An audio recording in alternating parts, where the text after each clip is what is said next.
Hello guys, j'espère que vous allez bien. Bienvenue chez La Doua. It's about everything. Cette fois-ci, on reparle de notre ami Offset. On sait qu'est-ce qui s'est passé il y a 2 jours de ça.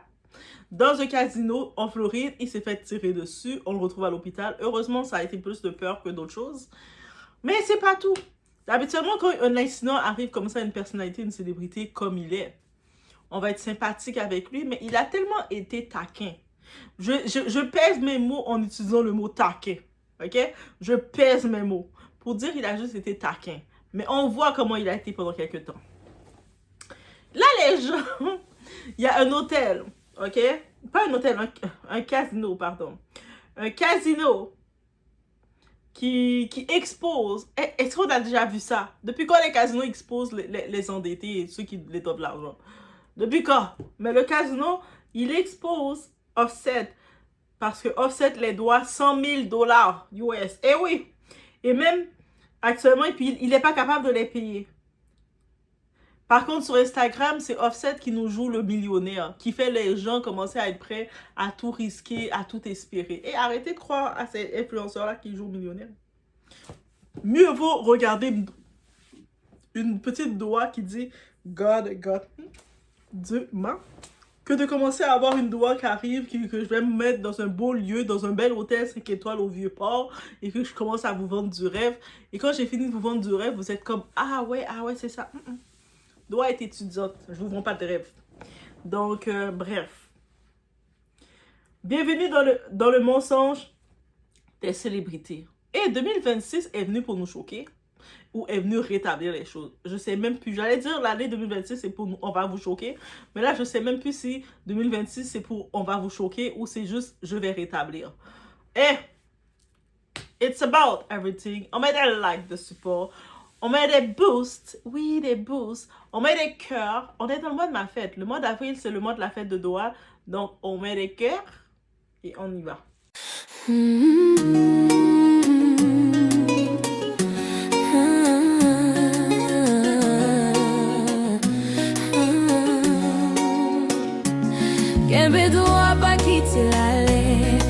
Donc, actuellement, Offset est poursuivi par un casino de Détroit pour une dette de 100 000 $. Oui, 100 000 $.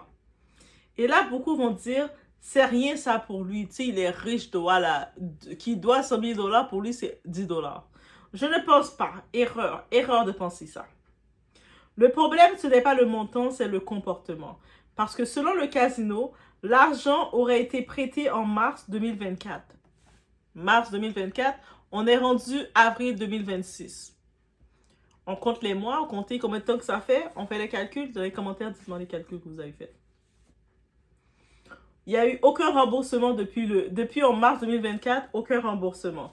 Et pire, le casino de Détroit, ils ont tenté de faire des prélèvements, mais les prélèvements étaient refusés pour manque de fonds. Donc, depuis en mars 2024, et le temps passe, donc après mars, c'est avril 2024. Avril, mai, juin, juillet, août, septembre, octobre, novembre, décembre, janvier 2025. Et on continue jusqu'à arriver en avril 2026. Ça dit le même message, compte insuffisant. Donc, il y avait dans son compte, 100 000 $ n'arrivaient pas. Pourtant, pendant toutes les années 2024, moi, je voyais Offset qui était avec ses go, des go de Internet, les influenceuses d'Internet, on le voyait avec ses go, en train de dépenser pour elle. À un moment, il les amenait magasiner. Il jouait aux riches, right? Et voilà. On parle d'un artiste mondialement connu. On le voit montrer du luxe, des bijoux, des voitures, une image de richesse permanente. Et pourtant, mais le 100 000 $ depuis mars 2024 ne passe pas. Voilà le vrai sujet. Ce que vous voyez sur les réseaux, ce n'est pas la réalité, c'est une vitrine. Parce qu'un homme réellement solide financièrement ne joue pas avec de l'argent qu'il n'a pas. Ne laisse pas une dette traîner. Ne se fait pas poursuivre pour 100 000 $. OK? Et ce qu'on comprend, donc depuis cette période, Cardi B, on se rappelle, c'est de la période que Cardi B a cessé de lui donner accès à son compte. Et c'est pour ça qu'il était fâché contre Cardi B. C'est pour ça qu'il refusait de signer le divorce avec Cardi B, parce que c'est dans la période du divorce. Donc, quand Cardi B a dit « ça suffit, je suis fatiguée de tes infidélités, de tes tromperies. Je suis fatiguée que tu me détournes mon argent. Je suis fatiguée que tu me sabotes dans mes plans. Ça suffit. Je ne reçois émotionnellement, financièrement, mentalement, je ne reçois rien de toi. Et en plus de ça, moi j'ai des plans avec ma vie. Je veux créer un empire pour mes enfants. Mais avec toi, il n'y a aucun plan. » Et c'est quand une femme commence à dire ça, et puis lui, il était fâché.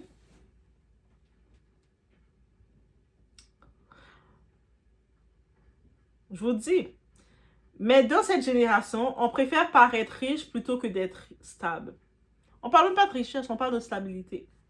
Et les casinos le savent. Dites-vous que, pour certains, vous êtes surpris, mais doit commencer un casino lui a prêté autant d'argent. Mais dites-vous, c'est très commun. Les casinos, là, c'est une business. Ils le font. C'est pour ça qu'il y a beaucoup d'addictifs chez les célébrités, les gens qui ont de l'argent et qui perdent tout. Ils ne prêtent pas aux pauvres. Les casinos, quand ils prêtent, là, c'est sûr, si nous, on arrive, moi, Doua qui arrive, Doua étudiante, là, je suis une petite étudiante, j'arrive avec mes feuilles, mes cahiers comme ça. Pouvez-vous me prêter de l'argent? Ils vont m'envoyer aller faire du service, aller travailler comme hôtesse, aller ramasser les tables, vider les tables. Ils vont me donner un travail à faire. Peut-être que je vais aller travailler au casino. Bref. Mais par contre, ils ne vont pas me prêter comme ça de l'argent et c'est tout à fait normal. Vous comprenez? Les riches empruntent de l'argent, mais ils sont tenus de les remettre. Donc, ils ne prêtent pas aux pauvres. Quand un riche, les gros organismes comme ça, ils prêtent l'argent à quelqu'un, c'est parce qu'ils savent justement ils ont une garantie de retour. Right? Ils prêtent à ceux qui veulent prouver quelque chose. Résultat, tu joues avec de l'argent qui n'est même pas le tien. Tu perds et après, parce que dites-vous que, rappelez-vous dans l'autre vidéo que j'ai faite, Offset, il a un problème de dépendance. OK? Et puis, c'est vraiment sérieux. Donc, avec sa problème de dépendance, il a un désir de prouver, d'être dans le proving, de montrer qu'il a réussi. Et moi, je commence encore plus à me dire, aller plus loin, c'est le petit garçon en lui qui avait peut-être besoin de prouver qu'il était capable, qui veut se faire remarquer. Et là, maintenant, il s'est rendu... Et puis, dites-vous que les chanteurs, là, les artistes comme ça, les rappeurs, ils font pas autant d'argent que vous pensez. Pourquoi vous pensez que beaucoup de rappeurs, quand ils sont décédés, même DMX, quand il est décédé, DMX, là, qui chantait comme ça, avec sa grosse voix, là, oh my God. Lui aussi, là, ils ont fait une cagnotte pour lui à son décès, là. Il s'était retrouvé avec 12 et quelques enfants, là. Pourtant, DMX, il a son parcours, parce qu'il y a qu'est-ce qui arrive. Déjà, il faut se rappeler, la plupart de ces artistes, ils avaient des contrats bizarres, des vieux contrats. Et puis, un artiste, là, avant qu'il soit bankable, qu'il fait de l'argent, il doit faire d'autres activités pour le rapporter plus dans le commercial, dans le marketing. Et lui, il a fait beaucoup de dépenses, mais il n'a pas fait de rentrée. Les derniers contrats de Offset, ça remontait que Cardi B qui avait des contrats, et le fait que, dans l'époque, ils étaient mariés, Cardi B lui donnait un pourcentage de ses contrats. Donc, lui, il n'avait plus de contrat sur lui-même. On se rappelle, il avait laissé le groupe Migos. Le groupe qu'il avait avec ses cousins, là. Il a laissé le groupe parce que lui pensait qu'il était plus vedette que le groupe. Il a vendu ses parts, ou je ne sais pas comment c'est arrangé, parce qu'il me semble Migos, c'était leur groupe aux trois. Mais l'erreur qu'il a faite en vendant ses parts de Migos, il a plus de rentrée d'argent sur le groupe Migos. Là, maintenant, c'est qui a tout l'argent? C'est Quavo. Parce que Quavo, c'est le gars intelligent. Et puis, on se rappelle, celui qui est mort, Takeoff, c'était le neveu de Quavo. Yes, dans la culture afro, dans beaucoup de cultures, le neveu a le même âge que le tonton. C'est normal. Des fois, le tonton peut même être plus jeune. C'est normal. Mais bref, vous comprenez, j'ai fait un petit résumé rapide de cette situation.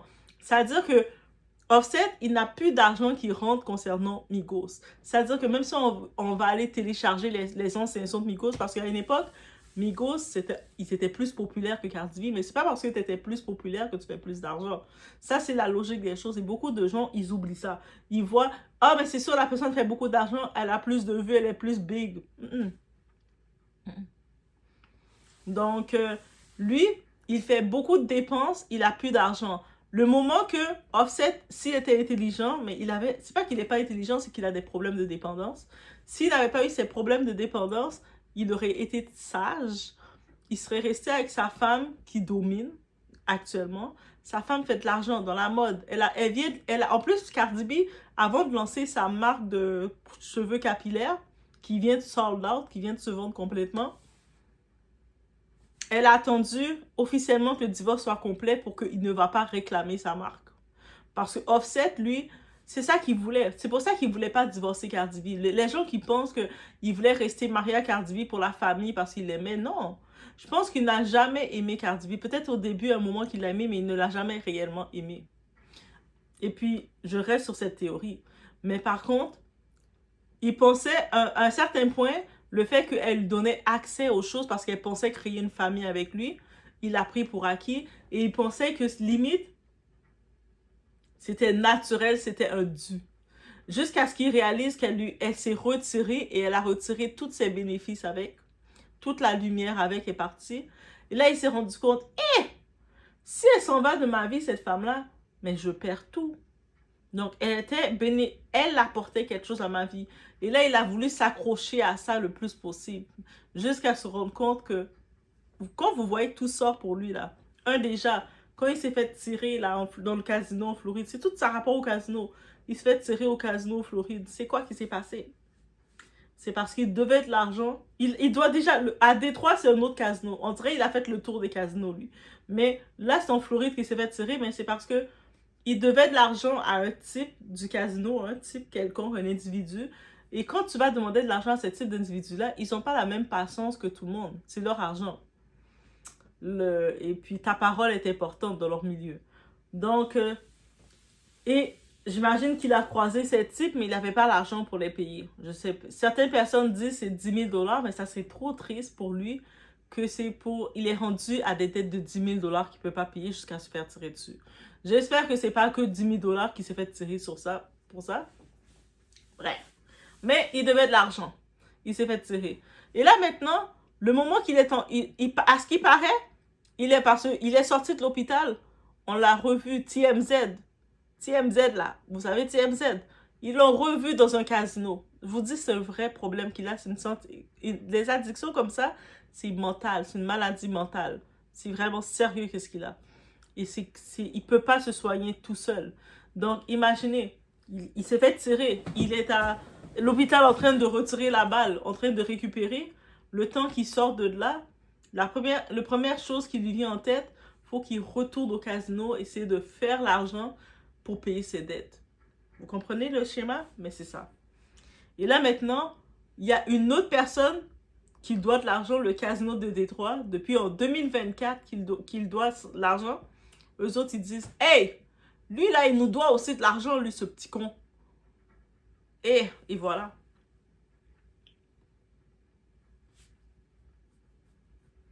Donc ça, c'est la réalité qui le rattrape. Et là, il n'y a plus Instagram, il n'y a plus de feed, il n'y a plus de mise en scène, guys. Il a un procès. Parce que les autres, là, le casino de Détroit, ils l'ont lancé en procès. Et il risque de faire la prison suite à ça. Peut-être me dit, en faisant de la prison, il ne va pas pouvoir jouer. Et peut-être ça va être sa meilleure thérapie pour guérir de cette addiction. Et ce genre d'histoire, ce n'est pas un hasard, c'est un pattern. Pression sociale, image à maintenir, ego, mauvaise décision. Mélange ça et tu obtiens des situations comme celle-ci. Et soyons honnêtes, beaucoup vivent exactement pareil, à une petite échelle. Crédit, dépenses inutiles, apparence, jusqu'au moment où tout s'effondre. Donc des fois, quand tu arrives, t'as pas le moyen de t'acheter une auto de luxe, de sport. Tu devrais te contenter d'une auto simple, normale, mais tu vas prendre l'auto de luxe de sport et tu vas te retrouver que tu ne peux pas mettre du gaz dans ton auto. Pourquoi? Et je vais être très claire ici. Ce n'est pas choquant, c'est révélateur parce que ça expose une vérité que beaucoup refusent de voir. La richesse que vous admirez est souvent une illusion. Voiture louée, bijoux financés, lifestyle sous pression et derrière des comptes à sec. Oui, j'ai dit à sec. Parce qu'un homme réellement riche ne laisse pas une dette de 100 000 $ traîner, ne se fait pas refuser des prélèvements, ne joue pas avec de l'argent qu'il ne contrôle pas. Jamais. Mais dans le monde des célébrités, tout est basé sur l'image. Il est dans cette pression de l'image. Tu dois montrer que tu gagnes, tu dois montrer que tu dépenses, tu dois montrer que tu es au-dessus, même si ce n'est pas vrai. Et c'est là que le piège commence. Parce que tu te mens, plus tu dois maintenir le mensonge. Alors tu continues. Plus de dépenses, plus de pression, plus de façade, jusqu'au moment où la réalité casse tout. Et là, un casino t'attaque, ton compte est vide et ton image commence à se fissurer. Mais le vrai problème, ce n'est même pas Offset, c'est vous. Oui, vous. Ceux qui regardent ça et qui veulent copier. Crédit pour impressionner. Combien de gens sont allés à faire des crédits pour montrer aux gens qu'ils sont des big boss, des boss ladies. Hey, pour valider une validation sociale à tout prix. Vous reproduisez exactement le même schéma à une échelle différente mais avec la même finalité. L'effondrement. Parce que vivre au-dessus de ses moyens, ce n'est pas du succès, c'est une bombe à retardement.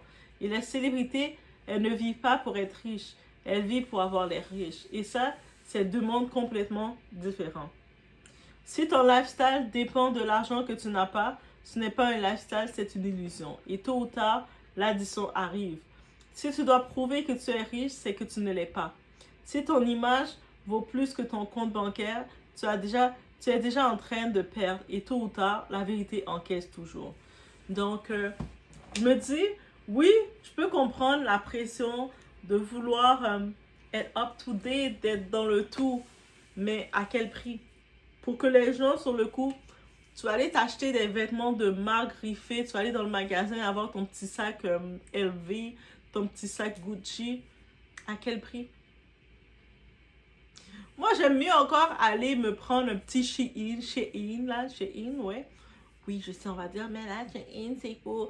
C'est du fast fashion. Eh oui, mais si c'est Shein que je peux me permettre, laissez-moi dans mon Shein tranquille.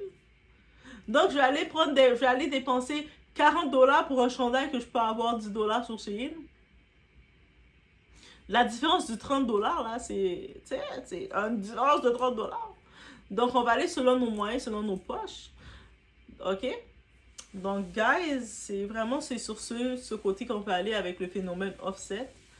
Et puis, laissez-moi savoir ce que vous en pensez. Faites attention à vous. Ça peut nous sonner une cloche si on était plus dans le paraître. Tu sais, tu vas mettre, t'es au pays, surtout on sait beaucoup dans la diaspora, beaucoup de personnes font ça. Ils vont travailler, mettre de l'argent de côté pour aller construire une maison, une villa au pays qui vont probablement jamais bénéficier eux-mêmes. Et pendant ce temps-là, ils vivent dans des HLM, dans des petits appartements modestes. Ils vivent des fois, ils marchent l'un sur l'autre. Ils vivent serrés dans les allocations. Ils calculent leur budget, ils ne peuvent pas se faire plaisir et tout ça. Juste pour construire une maison villa, ou sinon, ils vont être dans la famille, les boss de la famille, parce que c'est eux autres, quand la famille les contacte, envoie de l'argent pour un tel, ils sont les premiers qui envoient toujours de l'argent, mais leurs enfants, ils n'ont pas de compte bancaire. Il n'y a pas de compte bancaire pour les enfants. Il y a un problème. Donc, tes enfants, ils n'ont pas de compte bancaire, mais toi, tu es là, tu dépenses. Toi, tu es là, tu joues au boss, au big boss. Pour montrer que je suis un big boss, je suis une big boss lady. Faut se revoir. Donc, on se retrouve dans la prochaine vidéo, guys. Faites attention à vous.